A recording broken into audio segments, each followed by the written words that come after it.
So welcome back to another video on the channel. In this video, we're going to be going through how to price accurately your e-com social media marketing agency services. So majority of you who are watching this video right now either run your own agency or you're wanting to run your own agency, and more specifically, you're in the e-commerce niche. Now, why do I say you should be in the e-commerce niche? Well, I've got a bunch of videos on my channel covering that exact topic because truly it is the best SMMA niche. Now, as a byproduct of that, a question that always comes up, within people who want to start their own agency in the e-com niche is, how do you accurately price your services? Because in the local lead gen niche, you can basically price your services based off the lifetime value of a customer, and you can very, very easily figure that out. Now, technically you can do the same thing in e-com, but it's a little bit harder. So in this video, I really want to show you exactly how to price your e-com services, and also how I've always priced my services, and actually the transition that I've recently made in terms of pricing my e-com SMMA services. So with that being said, let's jump straight into the video.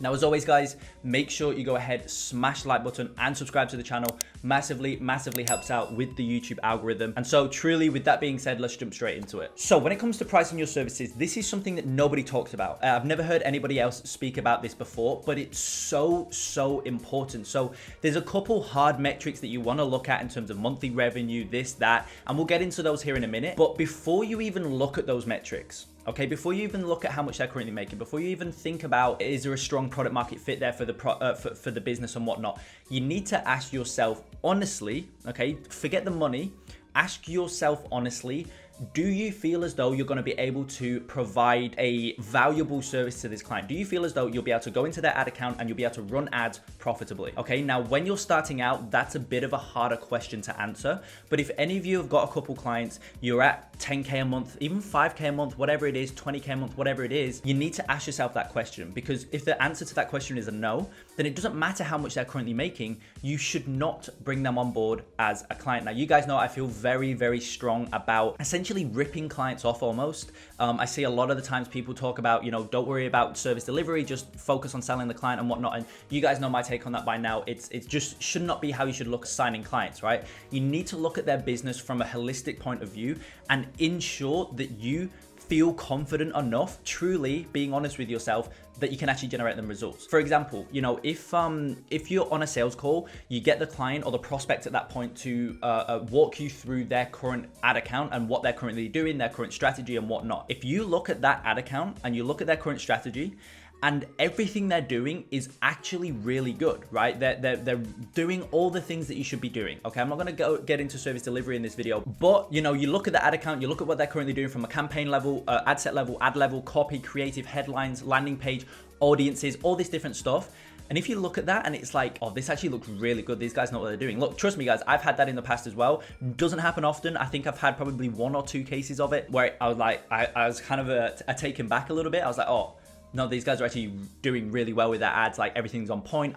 In full transparency. And I say this to the client, I'm very honest. I say, look, in full transparency, I don't know what we could do different. Yes, we could maybe create more compelling copy and whatnot, but your copy right now looks very good. Your creatives are on point. Your audience testing, scaling, structure and whatnot looks amazing. So I told them, I was like, look, I'm not going to bring you on board as a client because I don't think we can get you a crazy amount of increased results. And so if that's the case, you need to be transparent like that with the client, because you don't want to bring a client on board and just continue getting them the same results that they're currently getting, because yes, they're not going to lose money. If they're at 3 ROAS, if you end up going into the ad account, you continue spending what they're currently spending and you continue getting the same ROAS, then even if they're at a 3 ROAS, for example, they're not going to lose money, but technically they are, because now they're paying you 3K a month, 5K a month, 10K a month, whatever it is, to get the same results. So they technically are losing money in comparison to what they were doing before you. So you don't want that to happen. And it's the same same thing with, you know, their product or their website or whatever. If you look at their website or you look at their products and it's like, I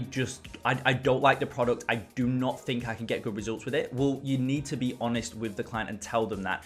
Usually you'll be able to tell before the call, but for example, something like the marketing strategy, if they show you that on the call and you realize, you know, it's pretty much what we're going to be doing, you need to tell them before, okay? You need to tell them there and then, look, I'm not going to take this any longer, or I'm not going to continue this call any further because I don't think we can help you. As I say, that will rarely happen, right? It's happened once or twice with me on a sales call where they've shown me their current marketing strategy and it looks amazing. But just keep that in mind. Do not bring a client on board like that, okay? Because they're gonna stay with you for a month and they're gonna leave because you can't get them better results. So that's the first thing, okay? So now that you've got a client on the call and you can tell that you can actually get them really good results, you can actually increase them from where they currently are, their marketing strategy is terrible, whatever, you can see from a holistic point of view that you can increase their results. Well, now how do you go about pricing? Well, first things first, as I said at the start of the call, there's hard numbers that you need to ensure you know of before you give them an accurate price. Those numbers are profit margins and monthly revenue. Okay, so monthly revenue, you know, if a brand's making $1,000 a month, yet you could see that you can really scale them up via paid traffic, what you're going to do in that instance is you're going to probably go more, well, you'd go more ROAS heavy, okay, ROAS deal heavy, which is another reason why the e-commerce niche is so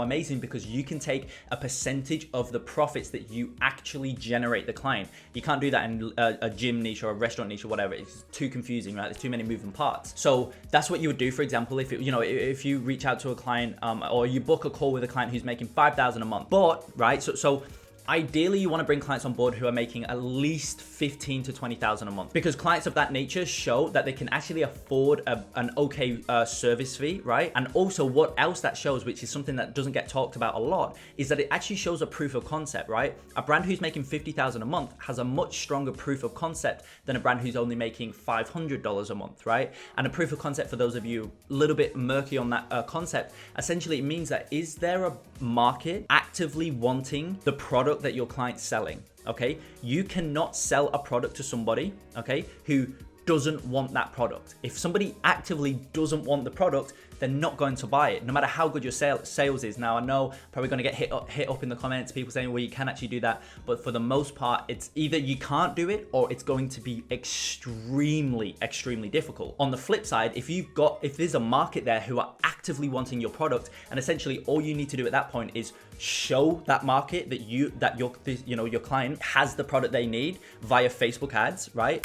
The results become easy, right? And making the sales and whatnot becomes very easy. So you need to ensure the client's got a proof of concept. How do you do that? Well, their monthly revenue, oftentimes it's a very good indicator to how does their product market fit look like currently? Is there a market that actively wanting the product? That's why we always look at revenue. Now, on the flip side of that, right? Let's say, for example, you reach out to a client, and you book a call with a client, they're making $5,000 a month. So they've not got a strong product market fit just yet, at least from a revenue standpoint. However, they're only doing organic marketing, right? They're only posting on Instagram, for example. I actually had a call this morning with a brand of that exact nature, okay? He's making, or it's actually his fiance, it's his fiance's business, but he's doing more of like the marketing side and whatever. They're making $50,000 a month, okay? Their two marketing methods, okay? Their two marketing methods is organic posting on Instagram and word of mouth. That's all they're doing. They've never spent a dime on ads. So now when we run ads, I know that we're going to be able to scale that drastically because the product market fit is so strong. Now they are still making $50,000 a month, so it shows us that they are obviously, they've got a good income.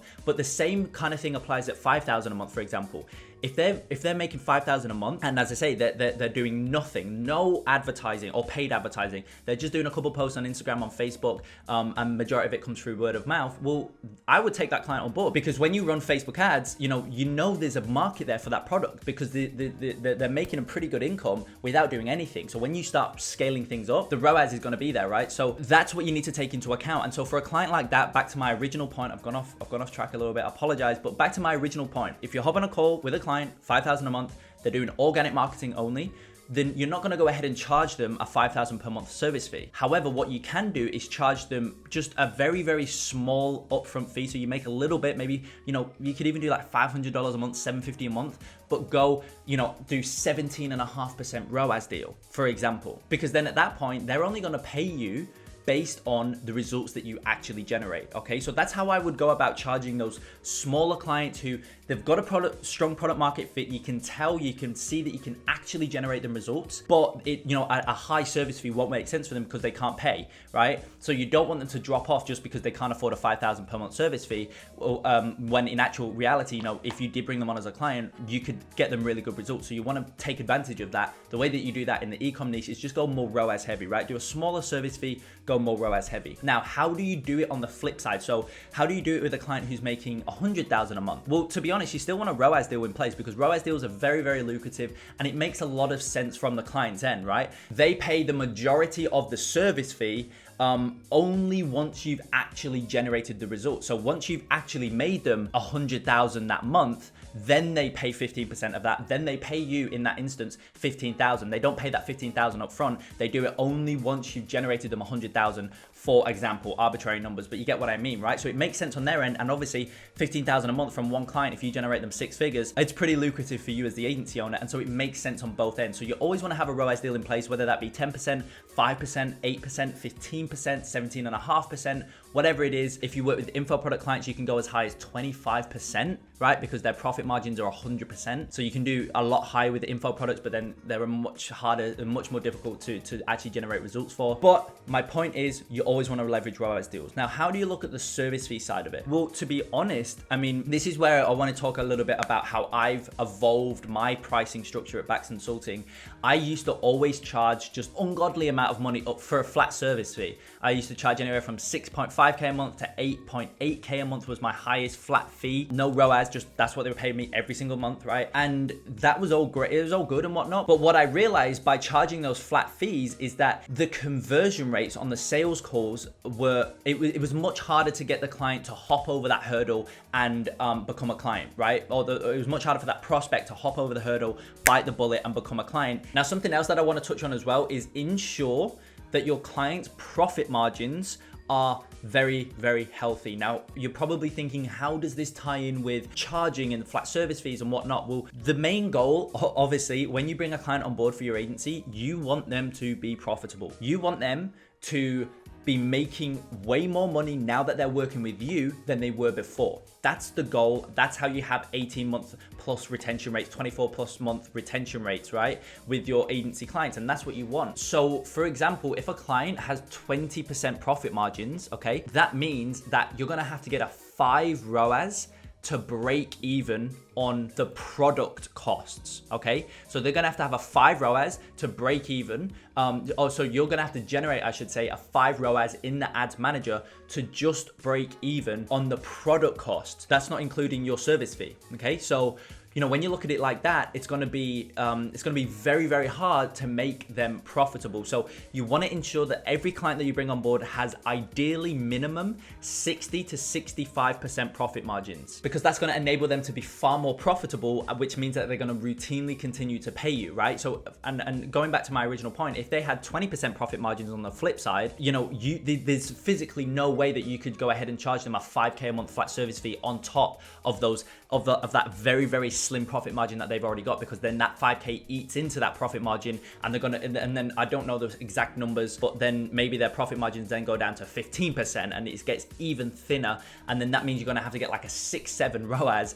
for this client to just break even, right? So then you're gonna have to be forced to get a 12 ROAS for them to be profitable, and a 12 ROAS for most clients, it just isn't doable. Certain clients it is, but they are very much unicorn clients, okay? So you've got to take that into account. 60 to 65% minimum is what we do, because it just gives you a little bit more breathing room, and it means that you could get a 3-4 ROAS for a client and they are extremely profitable because their break even is so small. And then obviously once you factor in a lower service fee but a better ROAS deal, then obviously at that point, it just makes most sense for you and for the client as well, and everybody is profitable. And that's how obviously you build these amazing relationships with clients. You have them stay on board for 12 months, 18 months, 24 months. You start stacking clients of that nature, and running a multi 6-figure agency at that point is a breeze. You literally can do it in your sleep, okay? So that's the biggest thing. Start going a bit more performance heavy, and plus what that does is it enables your offer to become almost irresistible for e-com brands. So then once you do book in a sales call, essentially, you know, you're going to have a 50, 60, 70% close rate depending on the type of calls that you book in. But if you book in, you know, essentially put it this way, if you book in qualified calls, it's going to be very hard for them to say no. Okay, so that's what you need to think about. And as I say, if you can actually deliver on your service, if you can actually provide a service to the level that you're selling the client on, then it's going to make sense. It's going to probably make more sense for you on your end. Okay, so hopefully that cleared up a little bit about the pricing. I know I didn't go too specific about service fees and whatnot. The flat fee, I was talking a lot more about ROAS deals, but in terms of flat fees, I mean, you know, it really does range, right? You're not going to charge a client, you know, if a client's making 10,000 a month, you're not going to charge them the same as you would a client who's making 100,000 a month, right? You know, a client who's making 10,000 a month, you could probably charge them 750 to 1,000 plus a pretty sizable ROAS deal, right? 17.5%, 15%. And then on the flip side, clients who are making 70, 80, 90, 100K a month, you could charge them a 3.5, 4K flat fee plus 10% ROAS, and that's going to be very, very lucrative for you, but also for them on their end as well. It makes sense. They can afford that. It's fine. But you know, that 10% ROAS deal that you charge, honestly, is probably going to equate to more than that flat service fee anyway. But of course, they only pay that once you've actually generated the results. That's kind of the epitome that you want to get to in your agency. That's the goal, when you can comfortably charge those numbers. And then, to be honest, you'll kind of go like that with your service fee. You'll keep increasing it as you feel as more comfortable. You get better at sales. You get more qualified clients coming through and whatnot. You'll kind of increase it, and then you'll get to a point. As I say, that's what I did. I got to a point, 7K a month, 8K a month, etc. And now I've gone the complete opposite way. Now we bring clients on board for like 2 to 3.5K a month flat fee plus like 15% of ROAS. So I've gone the other way, but that 15% of ROAS, obviously, I mean, that ranges, but usually that alone equates to like 5 to 10K a month. Sometimes it's even higher than that. And especially during like Q4 and whatnot, I'm expecting a couple like 15K deals to roll in and whatnot. And that's purely just from that percentage deal. But again, they only pay it once we've actually generated the results. So it makes most sense for both parties involved. And at that point, that's when you can build an agency that, has an average client retention rate of like 12, 18, 24 months. So I feel like I repeated myself a little bit in that video. I apologize if I do, but I hope I cleared up the air on pricing, best way to go about it. How do you price your services in a way that, as I said before, kind of creates an irresistible offer for your clients and whatnot. So yeah, hopefully you found value. As always, if you did, smash the like button, subscribe to the channel. And one thing I want to mention just before I end this video is that right now I am running a one of a lifetime deal on the Quantum Leap Ecom Agency program. I'm currently running 20% off. It's the one question that I get asked the absolute most. Is there ever going to be a sale on the program? And every time I give the same answer. I say no, because at $497, which is what it's at usually, at $497, it's already severely underpriced. And that's not coming from my mouth. That's coming from students who have told me that, right? You know, students who have joined the program for $497 and now they're making 6 figures a year. Like, I mean, the return on that is just absolutely insane. Some are making, you know, one student's making 30,000 a month from a $497 program, right? However, I did want to do what you guys wanted me to do, which is run a sale for this Black Friday, which is what I've done. 20% off. You can enroll right now for $397, at least at the point of launching this video. You may be watching it a week later or 2 weeks later or whatever. And if you are, I apologize, but yeah, I'm very strict with my sales because I know it's already severely underpriced. So if you're watching it right now and the sale's still on, make sure you click the first link in the description. It's going to take you to the enrollment page and you can enroll for the cheapest price the program is ever going to be. So with that said, I truly am excited to get you part of the Quantum Leap Ecom Agency community. And yeah, nothing left to say other than I will see you in the next video.